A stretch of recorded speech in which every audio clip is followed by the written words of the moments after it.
अब रो, अब तेरा दर्द कभी वापस नहीं आएगा। मैंने कह दिया, बड़ी करनानी बनी फिरती थी, जा चली जा। अब तेरा इल्म खत्म हो गया, तेरा तिरस्म खत्म हो गया करनानी, तेरी नाक कभी वापस नहीं आएगी। मैंने कह दिया। क्या हो गया? अक्ल करो।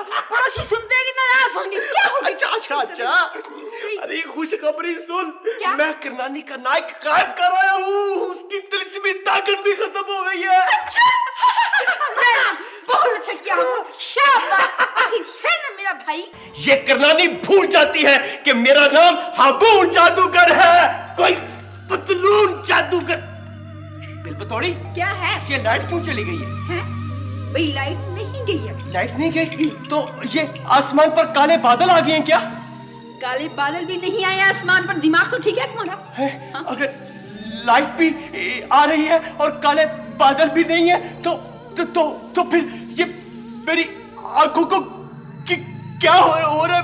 बिल बतौड़ी, क्या हो गया तुम्हारी आंखों को? मुझे बिल बतौड़ी नजर आना बंद हो रहा है। मुझे कुछ नजर नहीं आ रहा। क्या हो तुम्हारी आंखों को? मुझे समझ नहीं आ रही।